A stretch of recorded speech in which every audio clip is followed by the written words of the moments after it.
A student produced this for UND's TV show, Studio One. April is National Donate Life Month, and this year the theme is sunflowers. The image was chosen because one flower produces enough seeds to grow an entire new field of sunflowers. Donate Life America advocate Casey Heisler is here to tell us how one person can help save the lives of many others. Thanks for being on the show with us today, Casey. Thank you.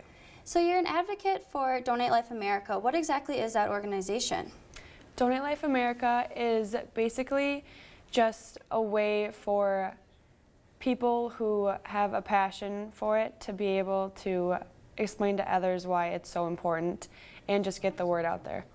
And this organization relates to your family. Can you tell me about the event that occurred to have your family be so involved in organ donation now? So my brother actually went to school at the University of North Dakota, and in the spring of 2014, he was involved in a house fire, and it was mostly smoke. So once he was airlifted to Minneapolis, the doctors, after many tests, determined that he was brain dead. And at that point, they took into consideration that he had checked yes on his license to be an organ donor. So he ended up donating his organs, and he ended up impacting the lives of like more than 60 people. That's incredible. Yeah. What was it like for your family to make that decision during such a hard time? At first, it wasn't hard, but it was kind of just all happened. There was so many things happening at once, and that was just one thing. It was kind of like the light at the end of the tunnel, like we could see good in it. I remember my mom would say, like, people are getting calls right now, like, that they might get a new heart or a new liver, and like good things are happening for other people, even though bad things are happening for us at the time. So that kind of made it a lot easier. Your brother was supposed to be here when you came to UND to help you with that transition. What was that like with not having him here? Was that difficult for you? It was definitely a hard time, just being in my senior year and having him be a big part of the reason I chose to come to UND. Having that safety kind of taken away. I was lucky that I had such an amazing, like, all of his friends up here did so good with me, and when I came in my dorm, a few people high up at UND came in and just welcomed me, and it felt right away when I got here. That's great. So the person that got your brother's heart, Tom, he wasn't first on the organ donation list. Can you tell me how he ended up receiving the heart? Tom was actually third on the on the transplant list, and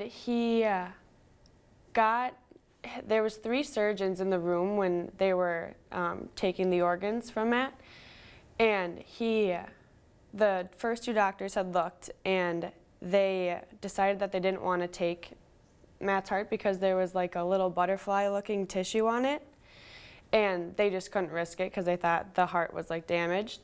And then Tom ended up only having he probably would have had like 3 more days to live if he wouldn't have gotten a heart. So his doctor was like, this is our only chance. So he took it, and right as he like lifted the heart out of my brother, the butterfly-looking thing just fell right off, and it was a perfect match. So, wow. Just meant to be. So Tom was able to get a second chance at life because of your brother. Do you feel a connection with him then? Like, how does that make you feel to know that your brother did something so great for someone else? It's definitely very comforting to have him. He's the sweetest man. He's like I just look at him like a grandpa, and he always says him and Matt are going to be the first people to make it to 100, like the first heart transplant to live to be 100. And he said he wakes up every day and like he thinks of Matt all the time, and obviously that makes me feel connected to him because I'm thinking of Matt all the time too. How does your family raise awareness for organ donation? We actually have an event, the Matt Heisler Charity Golf Tournament, and we hold it every summer in August.